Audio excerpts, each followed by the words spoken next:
Hoy continuamos con el capítulo 4 de Génesis. Estaremos entonces meditando en la maldad en la raza de Adán.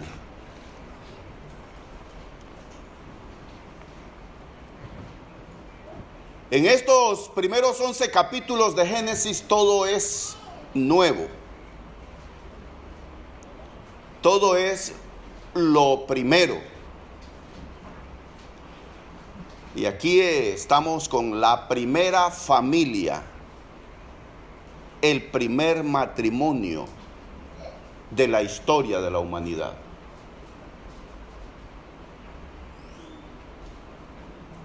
Recuerdo hace 30 años cuando mi esposa y yo nos casamos. Ella estaba viviendo en casa de una familia de la iglesia en San Miguelito, pues sus padres vivían en David, Chiriquí, y ella había llegado a la ciudad, a la Universidad de Panamá.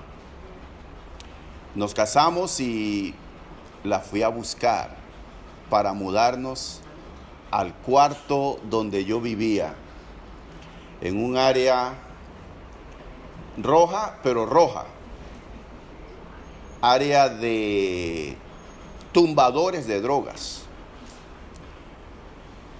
Calle Final 17 de Río Abajo, ese sector le llaman El Porvenir. Literalmente tumbadores de drogas, un área, un nido de narcotraficantes. Y fui a buscar a mi esposa y trajimos sus cositas en unos cartuchos, y el cuarto donde yo vivía no tenía absolutamente nada, pero ahí fuimos felices. Ella estaba en segundo año de la universidad y pasaba todo el día en la universidad, literalmente. Se iba temprano y regresaba como a las 8 o 9 de la noche. Y yo la esperaba para que pudiéramos cenar y comer juntos. Son los recuerdos que tengo de esos primeros años. Felices recuerdos que pasamos. Estuvimos 8 meses viviendo en ese cuarto, y luego entonces conseguimos un apartamento alquilado en Villa Gabriela, donde vivimos 8 años. Aquí en Génesis 4 tenemos a la primera familia del mundo, de la historia, la familia de Adán y Eva. Los recién casados, Adán y Eva. Ellos eran conscientes de la magnitud de la desobediencia y del pecado. Eran conscientes de las consecuencias que habían acarreado tras sí por haber desobedecido a Dios. Sin embargo, ellos se prepararon para tener hijos. Había gozo y había unidad en ese primer matrimonio, la primera pareja. La Biblia no nos dice si ellos tenían devocionales diarios, devocional familiar. Tampoco nos dice si ellos tenían discusiones serias. Pero llega el primer hijo. La llegada del primer hijo llena de regocijo a Eva, y Eva lo reconoció. Dice Génesis 4 en el versículo 1: conoció Adán a su mujer Eva. Hubo intimidad, hubo relación sexual. Es la expresión que usa la Biblia, conocer. la cual concibió y dio a luz a Caín. Y dijo: por voluntad de Jehová he adquirido varón. ¿Qué quiso decir Eva con esta expresión? Por voluntad de Jehová he adquirido varón. Indudablemente que reconoció la mano de Dios en esto. Y le pone por nombre Caín. Caín significa dos ideas: posesión o virtud. Virtud es algo que tenemos, una cualidad, una característica positiva, algo nuestro. Caín significa entonces posesión o virtud. Dios le había dicho a ellos en Génesis 1:28: llenen la tierra, multiplíquense. Y entonces, como resultado de esa orden y de esa capacidad que Dios le da al ser humano de procrearse, Eva tiene su primer hijo. Sabemos que la astucia de Satanás fue en que se apresuró a tentar a Adán y Eva antes que ellos pudiesen concebir o tener su propio hijo. La astucia del diablo era precisamente hacer caer a Adán y Eva en el pecado para que los hijos que tuviesen nacieran en una naturaleza caída. Y en efecto, antes de conocer a Adán, a su mujer, ellos estaban gozando de la comunión con Dios. Y Satanás, la serpiente, se apresura y hace que caigan. Y entonces el primer hijo que les nace en este mundo donde domina el pecado y la muerte. Pero con la frase que dice Eva: por voluntad de Jehová he adquirido varón, a lo mejor Eva tenía la esperanza de que este primer hijo fuese el Redentor. Ella había entendido muy bien las palabras que Dios había pronunciado en Génesis 3:15. ¿Recuerdan? Después que Dios los confronta con el pecado, dice así Génesis 3:15: y pondré enemistad entre ti y la mujer. Está hablando allí con la serpiente. Y pondré enemistad entre ti y la mujer, y entre tu simiente, la semilla, la descendencia de la serpiente, hablando en términos espirituales, y la simiente suya.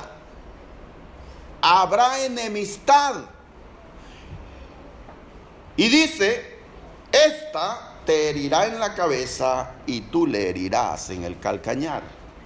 El apóstol Pablo dice que esta promesa, esta profecía, se cumple en Cristo. Cristo es descendiente de la mujer, nacido de María, y la descendencia espiritual de la serpiente son todos aquellos hombres y mujeres que no sirven a Dios. Ustedes son de vuestro padre el diablo, dice Jesucristo. Entonces hay dos líneas, dos grupos: los que son hijos de Dios y los que son descendientes de la serpiente. Ahora, Eva tiene la esperanza de que este primer hijo, que por voluntad de Jehová había tenido, fuese quien aplastara a la serpiente. Dice los siguientes versículos, acompáñenme en Génesis 4:2. Después dio a luz a su hermano Abel, y Abel fue pastor de ovejas, y Caín fue labrador de la tierra. Y aconteció andando el tiempo que Caín trajo del fruto de la tierra una ofrenda a Jehová, Y Abel trajo también de los primogénitos de sus ovejas, de lo más gordo de ellas, y miró Jehová con agrado a Abel y a su ofrenda. Pero no miró con agrado a Caín y a la ofrenda suya. Y se ensañó Caín en gran manera y decayó su semblante. Entonces Jehová dijo a Caín: ¿por qué te has ensañado? ¿Y por qué ha decaído tu semblante? Si bien hicieres, ¿no serás enaltecido? Y si no hicieres bien, el pecado está a la puerta. Con todo esto, a ti será su deseo y tú te enseñorearás de él. Detengámonos aquí en la lectura y reflexionemos en esta palabra de Dios. El texto dice entonces que nace Abel y que los dos hermanos eran de un carácter y un temperamento distinto. El uno fue agricultor, en este caso Caín, y Abel fue pastor de ovejas. Dice el versículo 3, andando el tiempo. Noten esta expresión. Y aconteció que andando el tiempo, Caín trae de su cosecha, pues era agricultor, una ofrenda a Dios. Y Abel trae de lo mejor de sus ovejas, ofrenda a Dios. Andando el tiempo, indicará que los hombres no ofrecían sacrificios a Dios antes y que hubo un gesto espontáneo para llevar su ofrenda al Señor después de cierto tiempo. No lo sabemos. Pero dice la Biblia que la ofrenda de Caín no fue aceptada, pero se agradó de la ofrenda de Abel. ¿Por qué? Hebreos 11:4 dice, ¿por qué? Dice que por la fe Abel ofreció a Dios, a Jehová, un más excelente sacrificio que el de Caín. Así dice Hebreos 11:4. Entonces tenemos aquí que la fe es por el oír la palabra de Dios. Dios da instrucciones en cierto punto de la historia al hombre de cómo debían ofrecer sacrificios a él. Y que el sacrificio por el pecado requiere muerte. Porque la paga del pecado es muerte. Y entonces el animal puro, perfecto, en este caso una oveja, era el sacrificio adecuado por el pecado. Caín lleva lo que él quiere. En los versículos siguientes va a describir la naturaleza rebelde de Caín. Sencillamente Caín no quiere obedecer a Dios y quiere hacer lo que le da la gana. Dios dice que ofrenda por el pecado tiene que ser el sacrificio de un animal. Caín dice, yo voy a dar lo que yo quiero. Y lleva entonces el fruto de la tierra. Ofrenda por el pecado no debe ser del fruto de la tierra. Tiene que haber muerte, tiene que haber derramamiento de sangre, porque la paga del pecado es muerte. Y entonces, ¿qué ocurre con Caín cuando ve que Dios se agrada de la ofrenda de Abel, mas no de la suya? Decae su semblante. Se enoja y no lo oculta. Es un enojo evidente. El hombre está lleno de amargura porque Dios no acepta su ofrenda. Y vemos el amor de Dios aquí en acción. Y se acerca a Caín y le dice: ¿por qué has cambiado? ¿Por qué es evidente que estás enojado?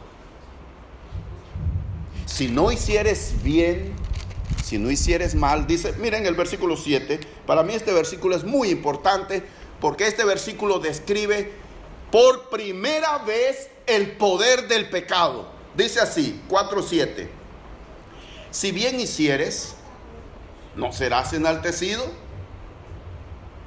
y si no hicieres bien, el pecado está a la puerta. Con todo esto, a ti será su deseo y tú te enseñorearás de él. Dice la versión Dios habla hoy, este mismo versículo, escuchen. Si hicieras lo bueno, podrías levantar la cara. Pero como no lo haces, el pecado está esperando el momento de dominarte. Sin embargo, tú puedes dominarlo a él. Esta es la primera descripción que la Biblia hace del poder de la naturaleza del pecado.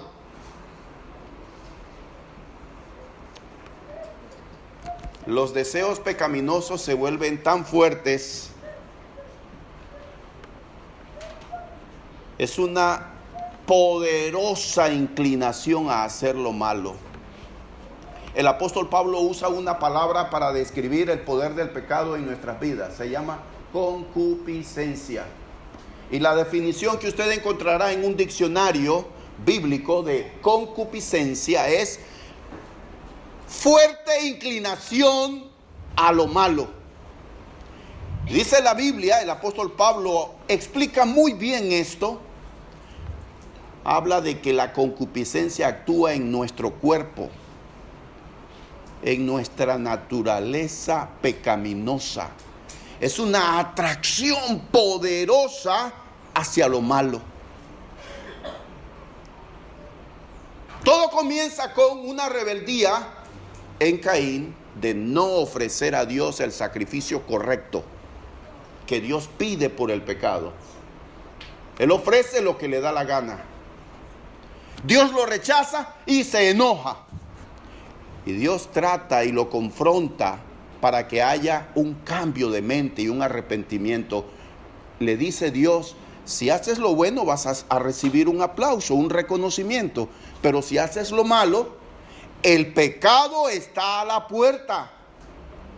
Él se enseñoreará de ti, pero tú puedes controlarlo si quieres, si lo reconoces, si te arrepientes. El pecado es una fuerza poderosa que se vence no con buenos deseos, no con simples resoluciones nuestras. Hay poderosas inclinaciones al pecado. Menciona lo que sea. Relaciones sexuales poderosas. Drogas muy poderosas. Mentira se convierte en una enfermedad. Hay poderosas inclinaciones a hacer lo malo. Y cuando quedamos enganchados, no es simplemente con reconocer y decir está mal.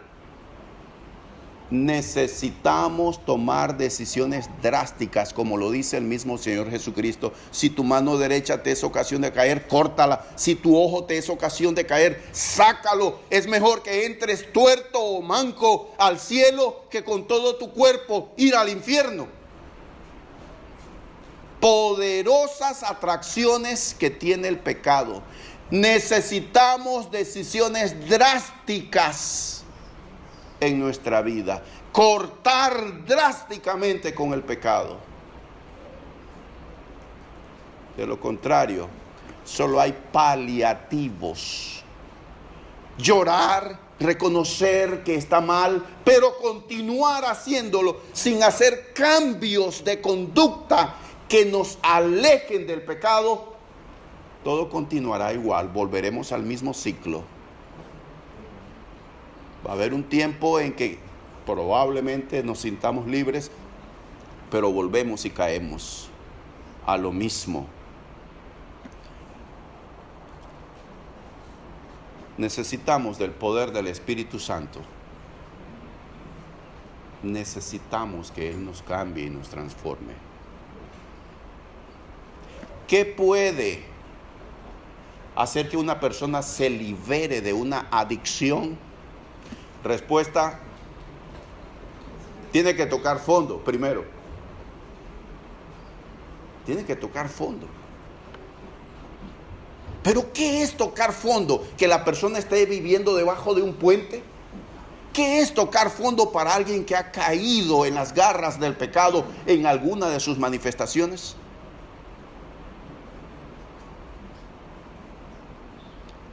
Reconocer que tú no puedes y solamente un milagro de Dios con el poder del Espíritu Santo puede ayudar a salir de las garras del pecado.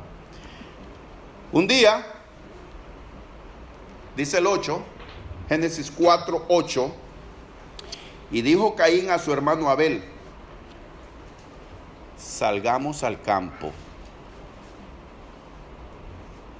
Y aconteció que estando ellos en el campo, Caín se levantó contra su hermano Abel y lo mató.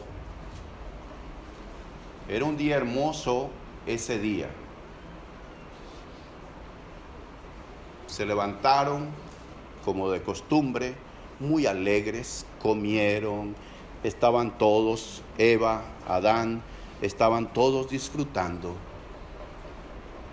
Pero mientras estaba sentado allí, Caín, en la mesa, respondía a medias las preguntas, no quería entrar en toda la conversación porque estaba en ebullición, se estaba hirviendo y cocinando en su corazón la idea de asesinar a su hermano.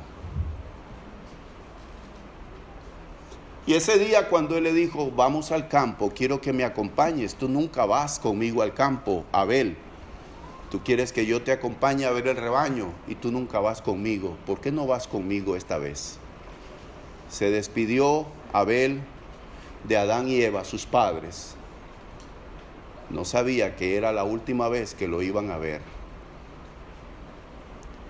Caín tenía en su corazón la decisión de quitarle la vida a su hermano. Y aquí tenemos entonces el primer fratricidio, un hermano matando a su hermano. ¿Cómo fue que lo mató? Usted busca y los pintores, los artistas, han procurado plasmar esa imagen. Fíjense, muchos pintores a lo largo de la historia, algunos dibujan a Caín que lo mató con la quijada de un burro. ¿Y de dónde sacaron esa idea?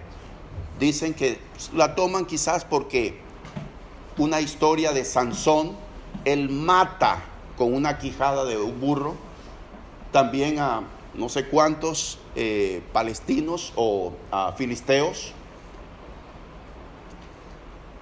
Otros pintores retratan esa imagen donde Caín con un palo le da un certero golpe a su hermano. Y todavía hay otro, muy dantesca la imagen, y ustedes pueden encontrar esas pinturas en Google, pueden entrar. Creo que en Toledo, España, en una galería, hay una imagen de Caín mordiendo como si fuese una serpiente la yugular de su hermano Abel. Y hay, en realidad, hay una pintura y hay un grabado también con dicha representación semejante. Caín mordiendo la yugular a su hermano Abel. ¿Cómo es el instante en que una persona asesina a alguien indefenso, a alguien que no está esperando para nada ser asesinado? ¿Cómo? ¿Qué está pasando en la mente de la persona que le quita la vida con saña, con crueldad, por el simple odio hacia el prójimo? ¿Qué pasa por la mente? Lean conmigo lo que dice Primera de Juan, capítulo 3. Dice, versículo 12. Primera de Juan 3, 12.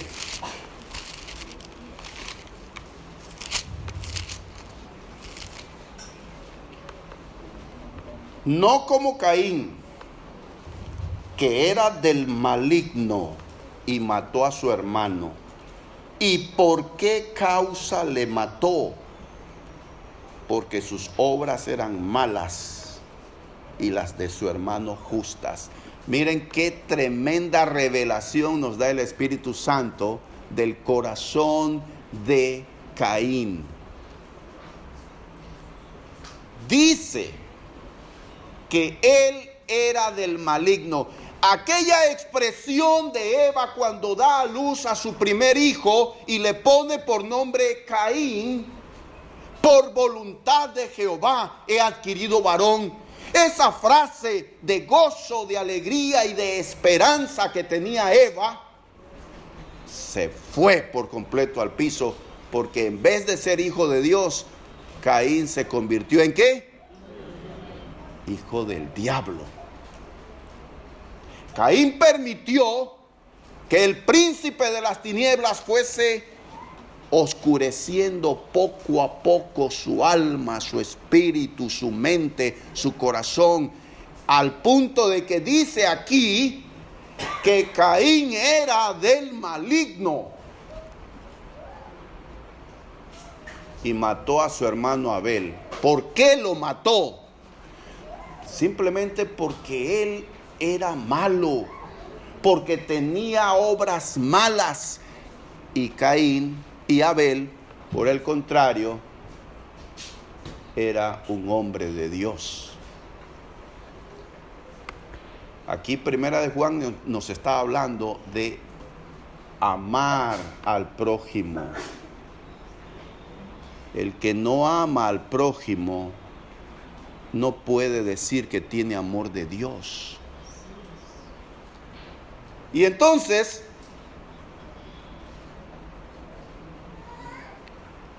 versículo 9, volvamos a Génesis por favor, 4:9. Y Jehová dijo a Caín, ¿dónde está Abel tu hermano? Y él respondió, no sé, ¿soy yo acaso guarda de mi hermano? Y él le dijo, ¿qué has hecho? La voz de la sangre de tu hermano clama a mí desde la tierra. Ahora pues, maldito seas tú de la tierra que abrió su boca para recibir de tu mano la sangre de tu hermano. Miren, detengámonos aquí. Quiero decirles algo. La Biblia dice esto. Escuchen, jóvenes, escuchen todos. El pecado tiene el poder de ir creciendo y aumentando.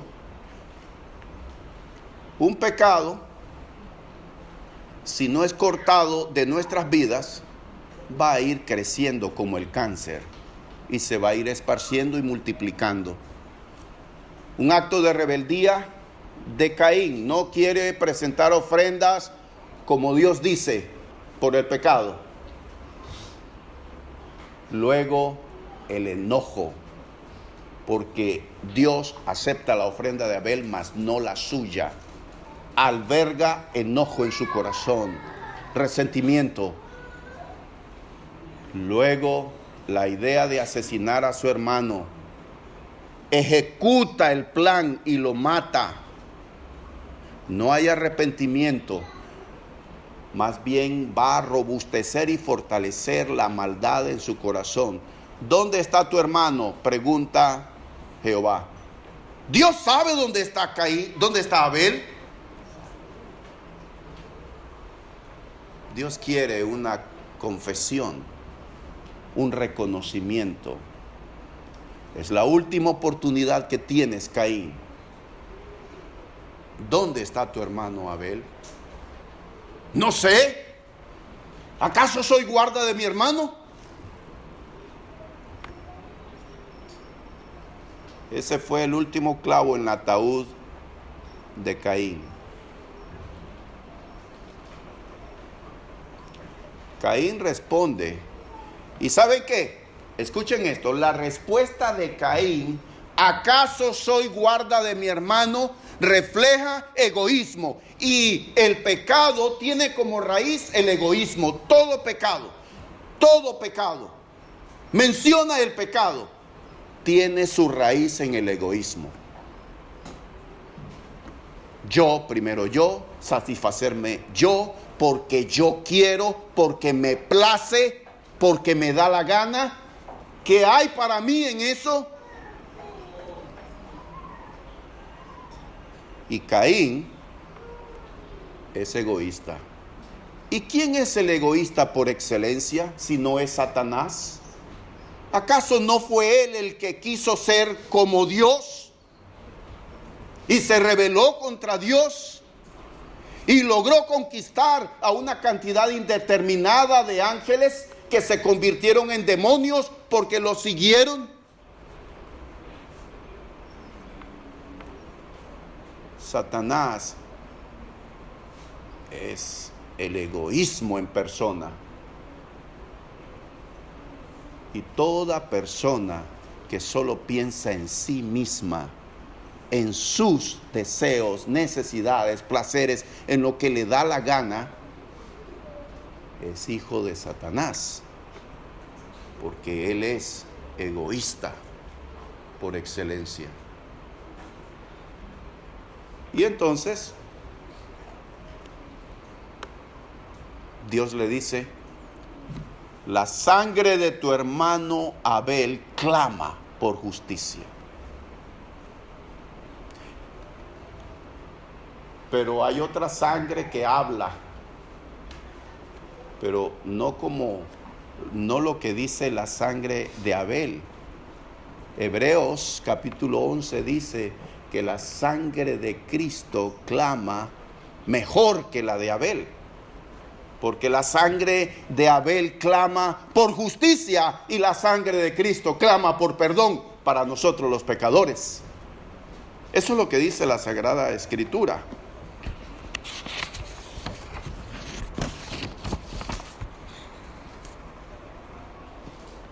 En Hebreos 12, 24 es el texto que estaba mencionando.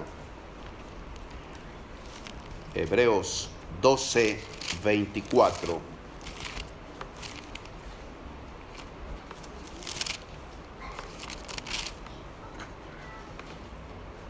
A Jesús, el mediador del nuevo pacto, y a la sangre rociada que habla mejor que la de Abel. Y entonces viene Dios, volvemos a Génesis 4, versículo 11. Ahora pues, maldito seas tú de la tierra, que abrió su boca para recibir de ti, de tu mano, la sangre de tu hermano.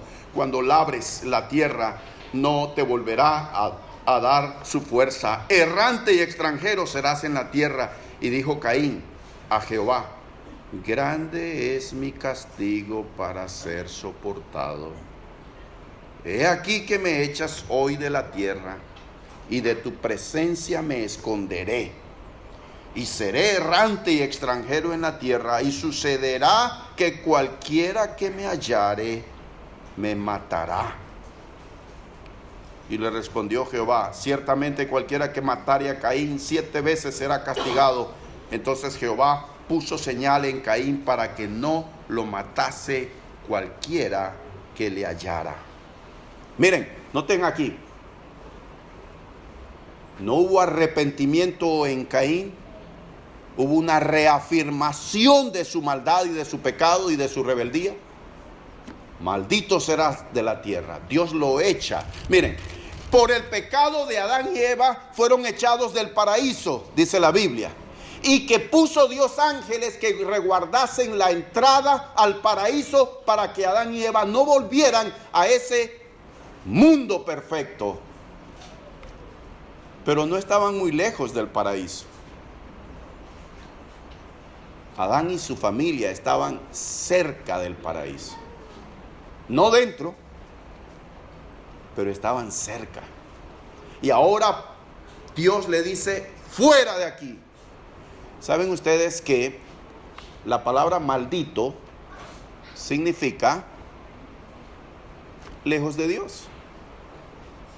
En esencia, maldición es estar lejos de Dios. Por eso el infierno es un lugar maldito. Y Cristo sufrió en la cruz la maldición por nosotros, por nuestros pecados. Ahora,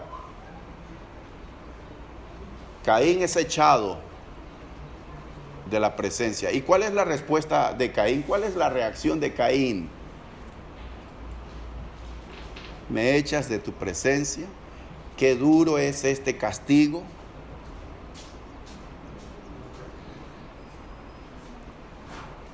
Y le nace una preocupación. No se preocupa por el pecado y por estar lejos de Dios. Se preocupa porque alguien quiera vengar a Abel. He aquí, cualquiera que me halle, voy a estar desamparado, ya no voy a estar en tu presencia, ya no me vas a cuidar, voy a estar lejos. Cualquiera que me halle me va a matar. Viene Dios y le dice, el que mate a Caín 7 veces va a ser castigado. Y le puso una marca, no sabemos cuál es la marca. Solamente podemos suponer una señal evidente en él, en Caín, que nadie va a querer acercársele. Quizás. ¿Lepra? Dice alguien. Tal vez. Y entonces se va. Dice capítulo 4 en el versículo 16. Lean conmigo por favor y terminamos el capítulo 4 de Génesis. Salió pues Caín de delante de Jehová y habitó en tierra de Nod, al oriente de Edén. Y conoció Caín a su mujer, la cual concibió y dio a luz a Enoc, y edificó una ciudad, y llamó el nombre de la ciudad del nombre de su hijo Enoc. ¿De dónde sacó Caín esposa? La pregunta que todos hacen. Tiene que ser una hermana, una descendiente, una hija de Eva. No había más humanos. Y dice, tuvo a su hijo y le puso por nombre Enoc, versículo 18. Y a Enoc le nació Irad, e Irad engendró a Mehujael, y Mehujael engendró a Metusael, y Metusael engendró a Lamec. Y Lamec tomó para sí 2 mujeres. El nombre de la una fue Ada y el nombre de la otra Sila. Noten, primer polígamo, primer hombre que tiene 2 esposas, 2 mujeres. Todo es primero aquí en la historia. No es el plan de Dios. Es resultado del pecado. Y sigue diciendo, y Ada dio a luz a Jabal, el cual fue padre de los que habitan en tiendas y crían ganados. Estoy leyendo el 20, versículo 21. Y el nombre de su hermano fue Jubal, el cual fue padre de todos los que tocan arpa y flauta. Y Sila también dio a luz a Tubal-Caín, artífice de toda obra de bronce y de hierro, y la hermana de Tubal-Caín fue Naama. Escuchen esto. Estamos leyendo la historia de los descendientes ¿de quién? De Caín. Noten esto. Los hijos de Caín, raza depravada que viene y vive lejos de Dios.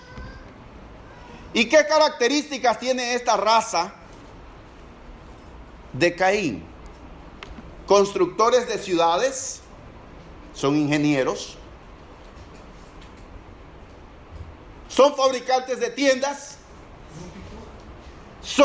tocan flauta, las artes, las bellas artes, son fabricantes de instrumentos de bronce, de hierro, nada que ver con lo que nos enseñan en los colegios de que el hombre aquel vivía en cuevas, no tenía idioma, no se comunicaba, que ni conocía el fuego, y que los instrumentos de hierro y de bronce aparecen miles y miles y millones de años. El hombre primitivo del Génesis es un hombre intelectual, amante de las artes, destacado en las artes, constructor, tiene todo.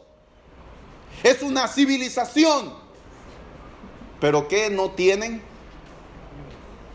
No tienen a Dios. Noten esto.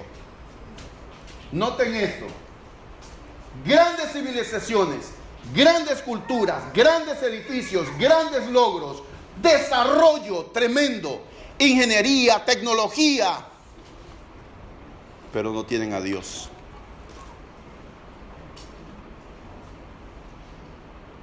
No tienen a Dios. Tienen todo el desarrollo, tienen todo el conocimiento, pero no tienen a Dios. Y eso lo vemos en la historia. Hombres y mujeres muy destacados en todos los campos laborales, muy exitosos, grandes logros. Saben ganarse la vida, pero una vez que se han ganado la vida, no saben qué hacer con ella, porque son un total fracaso en sus vidas personales. Ejecutivos, empresarios, no saben cómo vivir su vida, porque han echado a Dios de su vida. Termina diciendo Génesis 4, lean conmigo por favor, versículo 25 y 26. Y conoció de nuevo Adán a su mujer, la cual dio a luz un hijo y llamó su nombre Set. Porque Dios, dijo ella, me ha sustituido otro hijo en lugar de Abel, a quien mató Caín. Y a Set también le nació un hijo y llamó su nombre Enós. Entonces los hombres comenzaron a invocar el nombre de Jehová. Fíjense, Génesis 4 termina con un rayo de esperanza. Génesis 4 nos enseña dos líneas de seres humanos, dos grupos. Los descendientes de Caín, ya lo mencionó hace un instante, y los descendientes de Set, la línea de Set. Estos, los descendientes de Set, más adelante en el capítulo 5 y siguientes, se les llama hijos de Dios. Y los descendientes de Caín, capítulo 5 en adelante, se les llama hijos de los hombres. Dos líneas, caminos opuestos. Los descendientes de Set comenzaron a invocar el nombre de Jehová. Miren,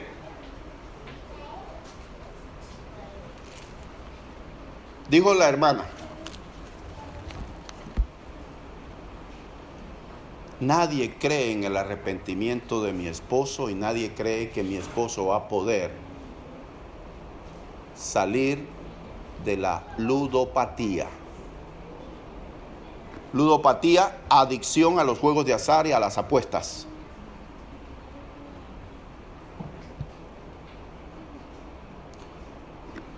Cuando yo le pregunté a mi hermano mayor, ¿cómo puedo lidiar con una persona ludópata? La respuesta inmediata de él fue, ¿cómo te comunicas con un marciano? Yo quedé en el aire. ¿Qué me estás diciendo? Ese hombre vive en otro planeta. ¿Cómo te comunicas con un marciano?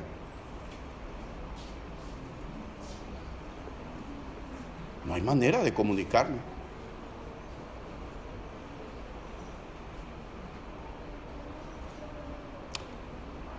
Cuando una persona está atrapada por cualquier pecado, tómese juegos de azar, apuestas. Dicen los científicos, dicen los médicos, eso no se cura. Pero dice Dios, para mí nada es imposible. Y el apóstol Pablo dice, porque no me avergüenzo del evangelio, porque es poder de Dios para salvación a todo aquel que cree. La Biblia dice que Dios tiene poder y su poder no ha disminuido. La palabra de Dios, la Biblia, es inspirada por el Espíritu Santo y ella tiene poder.